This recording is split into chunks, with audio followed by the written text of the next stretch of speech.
को जो हिसाब रे व्यवहार दिया हेतिला तो आज्ञा मासी मु भाबुची कि पुओ को माने माने रोस्ट करी करी कि मो पुओर अधे पूरा डिप्रेशन कर दी से बो बो समुद्री कथा सेटा तो नुह आज्ञा बट प्रत्येक विषय रे मो पुओ टॉर्चर हैला बलिया डिप्रेशन रे जाउतिला आज्ञा से आज्ञा पई आज्ञा मु माने काहा को मुखापेक्षा करिबिनी बोली समस्तंकर ना नेती हाँ आउ समस्तंको इनक्वारी करा गले हाँ बोधे जଣା पड़ो जଣା पड़िबो जेते आपण लिखिचंती अर्पिता चौधरी और तांको परिवार कर ना भी अच्छे से भी हाँ मानसिक हाँ निर्यातना दउथिले कि हाँ हाँ हाँ से बहुत मानसिक निर्यातना दउतिला से झियो मो पुओ साथी रे थिला आज्ञा आउ राती रे आसे आज्ञा सब दिन आसेनी 3 दिन 4 दिन रे थरे आसे हाँ आउ गोटे छोटिया कथा कौन केबे जदि ता झियो को मने पकेबो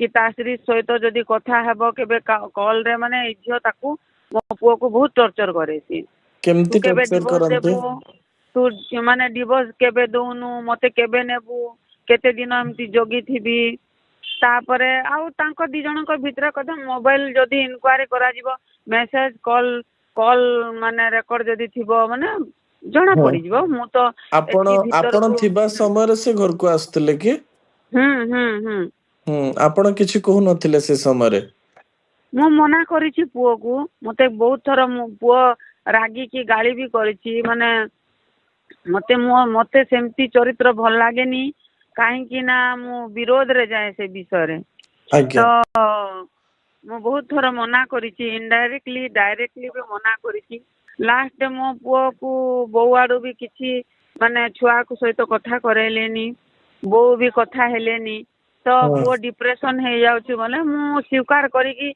हाँ झियो साथी रे जो आडू हेले मो झियो पुओ को खुशी मिलुछि बोली मु एक्सेप्ट करूथिली आज्ञा आज्ञा आज्ञा मैडम आपण सोमेश शतपथी दिनेश बेहेरा और बबलू रो ना भी नैचंती आंकर दोष कोन बोली आपण भाबुचंती कोन डाउट अछि कोन द्वंद्व जेतेबेले अछि ह्यूमन सागर 2014 रु एठी कटक रे माने कटक रे रहुथिला आज्ञा सेतेबेले बबलू घरे ही मु ताकू छाड़ीथिली आज्ञा तो ट्रस्ट ता तांको ऊपर थिला हाँ हेले कोन पाई से माने दी जण अलगा हेले को जिंस ह्यूमन सागर को भी तो बाधी थिबो आज्ञा तो से विषय लगी मु समान को ना भी देछि जेहेतु मूलरो मु ता पाखरे छुआ को छाड़ी देइतिली मो पुओ को आउ से विषय रे भी खोलताल हबो सोमेश और दिनेश समस्ते से भीतर आसीबे हम्म सोमेश दिनेश जे आउ मु भी जीबी मो बो भी आसीबो अर्पिता भी आसीबो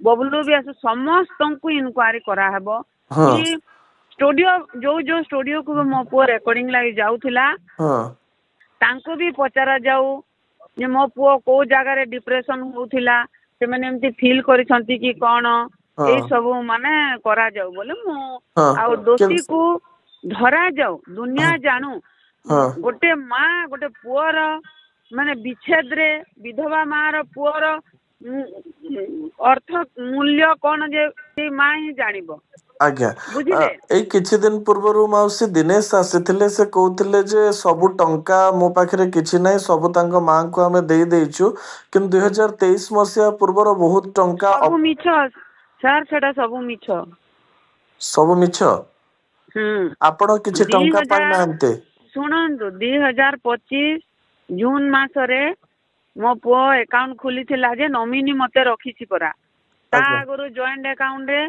थिला श्रिया मिश्र आउ हिमन सागर आज्ञा तापरे पप्पू जो दिनेश बेहरा पैसा पत्र कथा एभिंगे माने रेकॉर्डिंग पैसा भी ता पाकु आसे आ से काढी की दिए बोली की कहे मु तो से भीतर पसेनी मु जानि नथिली काली मु जते बेले बैंक को जाइथिली इनक्वारी करी ए जून रे 2025 रे गोटे माने पासबुक खोलिछि जे सेथिरे मु नॉमिनी अछि आ आज्ञा मते पैसा पत्र 2023 रु देउछि एटा सब मिछ कहूछि माने दिनेश बेहरा मु एटा मु जानिनी सर आज्ञा मु जानिनी 2023 पूर्वरु स्त्री सहित जो अकाउंट थिला से सब पैसा ताको स्त्री हैंडल करथिले बोली दिनेश कहले ए कथा सत कि हेइथिबो से दिनेश जानिथिला हिमन सागर आ ଶ୍ରେୟା ମିଶ୍ର ଜାଣିବେ ମୋ ପଇସା ପତ୍ର ଭିତରକୁ ଯାଏନି। ହଁ ଆପଣଙ୍କୁ ଲାଗୁଛି କି ଆପଣଙ୍କ ପୁଅଙ୍କ ପଇସାକୁ କିଏ ଅପବ୍ୟବହାର କରିଛି, କିଏ ନଷ୍ଟ କରିଛି? ହଁ ହଁ ହଁ ଓକେ, କିଏ ନଷ୍ଟ କରିଛି ଆପଣଙ୍କୁ ଲାଗୁଛି ମ୍ୟାଡାମ? ସେଟା ମୁଁ ଜାଣିଥିଲି ଆଉ ଇନକ୍ୱାରି କାହିଁ କରନ୍ତି ବାପା? ହଁ ଆଜ୍ଞା, ମୁଁ ଆପଣ ସେଟା ଜାଣିବାକୁ ମୁଁ ଆପଣ ଆଜି ଚାହୁଁଛି। ମୁଖ୍ୟମନ୍ତ୍ରୀ ମୋହନ ଚରଣ ମାଝୀଙ୍କୁ କଣ କହିବା ପାଇଁ ଚାହିଁବେ? ମୁଁ ତ ଦେଖା ହେଇନି, ଦେଖା ହେଲେ ଯାହା ବି ହୁଁ ରିକ୍ୱେଷ୍ଟ କରିବି ଆମ ମାଧ୍ୟମରେ କଣ କହିବା ପାଇଁ ଚାହିଁବେ? ସେତେବେଳେ ମୁଁ ପୁଣି ଆପଣ ମାନଙ୍କୁ ଡାକିକି କହିବି। ହଁ ନାଇଁ, ଏବେ ତ ମୁଁ ଆମ ଭେଟିନି ସାରଙ୍କୁ। ଟିଭି ମାଧ୍ୟମରେ ଯଦି ମୋହନ ବାବୁଙ୍କ ପାଖକୁ ଆମେ ପହଞ୍ଚିବୁ, ତାଙ୍କ ମା କଣ କହୁଥିଲେ ବୋଲି କହିବୁ, କଣ ଆପଣ ମୁଖ୍ୟମନ୍ତ୍ରୀଙ୍କ ଠାରୁ ଜାଣିବା ପାଇଁ ଚାହାନ୍ତି ଆଉ କଣ ଚାହାନ୍ତି ମୁଁ କି? ଗଲା ପରେ ସେଟା ମାନେ ଚାରିଆଡେ ଡିକ୍ଲେୟାର ହବ ତ ଆଜ୍ଞା ସେଟା ଆପଣ ମାନେ ଜାଣିଯିବେ। ମୁଁ ଆଜ୍ଞା ତ ବର୍ତ୍ତମାନ ମାନ୍ୟବର ମୁଖ୍ୟମନ୍ତ୍ରୀଙ୍କୁ ଭେଟିନି, ହଁ ଆଉ କେମିତି କହିବି? ହଁ ମ୍ୟାଡାମ ଦେଖା ହେଲେ ହଁ ମୁଁ ଯାହା କହିଥିବି ମୁଁ ହଁ ଆପଣ ମାନଙ୍କୁ ସେଇ ଜିନିଷ କହିବି। ଶେଷ ସମୟରେ ଯାହା ଦିନେଶ କହୁଥିଲେ ଯେ ପ୍ରାୟ ଯେତିକି ଆକାଉଣ୍ଟରେ ଟଙ୍କା ଥିଲା ଆଉ କ୍ୟାସ୍ ସେ ଫେରେଇ ଦେଇଛନ୍ତି, ଏକଥା ସତ ତ? ମିଛ। ମତେ ଖାଲି 2,20,000 ଟଙ୍କା, ଯେହେତୁ ମୋ ପୁଅକୁ ମାନେ ବହୁତ ଦାମିକା ଇଞ୍ଜେକ୍ସନ ଲାଗୁଥିଲା, କେଲକେଟାରୁ ଅଣା ହଉଥିଲା, ମତେ ପଇସା ଦରକାର ହେଲା। ଗୋଟେ 1 ଲାଖ ରୁ ଆଉ ବେଶୀ ମାନେ କରିହବନି ଫୋନ ପେ। ସେତେବେଳେ ଆଜ୍ଞା ମତେ କ୍ୟାସ୍ ଦରକାର ପଡୁଥିଲା। ତ ହଁ ମୁଁ ଦିନେଶ ବେହେରାକୁ କହିଲି ତୋ ପାଖରେ କେତେ ପଇସା ଅଛି? ଶୋ ଯାଇଥିଲା ମୋ ପୁଅ, ତ 8 ତାରିଖ ଯାଇଥିଲା, 4 ତାରିଖ ଯାଇଥିଲା, 5 ତାରିଖ ଯାଇଥିଲା, କିଛି ପଇସା ଅଛି କି ଦେ। ତାପରେ କହିଲା 2,20,000 ଅଛି ଲୁଲୁ ମହାନ୍ତି ପାଖରୁ, ମୁଁ ଯାଇକି ମାଗିକି ଆଣି ଦଉଛି କହିକି ଗଲା। ଫାଷ୍ଟ 50,000 ନା କେତେ ଦେଲା, ତାପରେ ମାଗିକି ଆଣିକି ମତେ ବାକି ପଇସା ଟୋଟାଲ 2,20,000 ଟଙ୍କା ମତେ ହସ୍ପିଟାଲରେ ଦେଲା। ଆଜ୍ଞା ଆଉ ବ୍ୟାଙ୍କ କଥା ମୁଁ ବିଲକୁଲ ଜାଣିନି। ମୁଁ କାଲି ଯାଇଥିଲି, ଯୋଉ ଏଟିଏମ ମୋ ପୁଅର କିଛି ପାଇଲି, ତ ଯାଇଥିଲି କୋଉ ଜାଗାରେ ମୋ ନାଁରେ ରଖିଥିଲା ପଇସା କାଢିକି ସମସ୍ତଙ୍କୁ ଦିଆ ହେଇଛି। ଆଉ ଗୋଟେ ସେଟା ଇନକ୍ୱାରି ହବ, ମୁଁ ତ ଆଜ୍ଞା ଭଲରେ ଜାଣିନି। ତ ହଁ ଡେଥ ସାର୍ଟିଫିକେଟ ଫାଷ୍ଟ ଦେଲେ ଯାଇକି ସେଟା ହବ। ହଁ ତାପରେ ମୁଁ ଦେଇକି ଆସିଛି।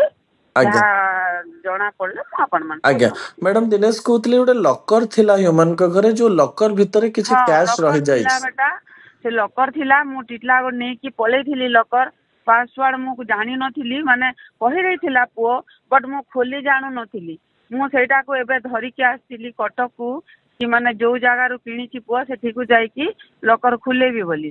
ତାପରେ ସନ୍ତୋଷ କୁ କହିଲି, ଗୋଟେ ରାଜୁ ବୋଲିକି ଗୋଟେ ପିଲା ଥିଲା ପୁଅ ଆଜ୍ଞା ପାଖରେ, ସିଏ ଜାଣିଥିଲା ପାସୱାର୍ଡ ଆଉ ମୁଁ ଜାଣିଥିଲି। ମୋ ଆଜ୍ଞା ପୁଅ ଦିନ ମତେ ଜବରଦସ୍ତି କହିଥିଲା, ମା ମୁଁ ଶୋ କୁ ଯାଉଛି, କେତେବେଳେ ତମକୁ କେସ୍ ଦରକାର ପଡିବ, ପଇସା ଏଠୁ କାଢିକି ନବ। ମୁଁ କହିଲି ବାପା, ମୁଁ ତୋ ପଇସା ପତ୍ର ଭିତରକୁ ଯିବିନି, ଯେହେତୁ ମୋ ପାଖରେ ବି ପଇସା ଅଛି।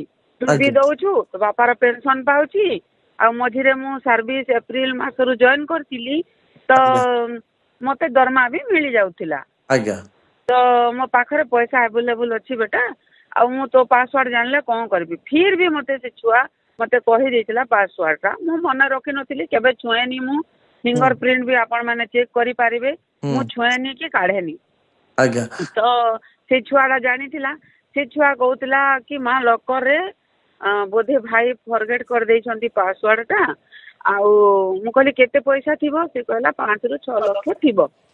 ଆଉ ବାକି 5 ଲକ୍ଷ ଟଙ୍କା କାଢିକି ହନି ବୋଲି ଗୋଟେ ପିଲାଟେ ବ୍ୟାଙ୍କର ଯୋଉ ଆକାଉଣ୍ଟ ର ଏଇଟା ଏଜେଣ୍ଟ ଅଛି, ତାକୁ ଦଉଥିଲା ପୁଅ ଯେ ଦେଇଦେଲା। ଆଉ 5-6 ଲକ୍ଷ ଥିବ ବୋଲିକି ସେ ଛୁଆ ମତେ କହିଲା। ତାପରେ ମୁଁ ନେଇ ଆସିଲି, କଟକ ଆସିଲି ସେ ଲକର କୁ। ତାପରେ ଆମେ ଜଣେ ପିଲାକୁ ପଚାରିଲୁ, ଯୋଉଟା ମା କହିଛନ୍ତି ପୁଣି ଷ୍ଟାର ହେଜ ଦବେଇକି କର, ଖୋଲିବ। ସେଠୁ ସନ୍ତୋଷ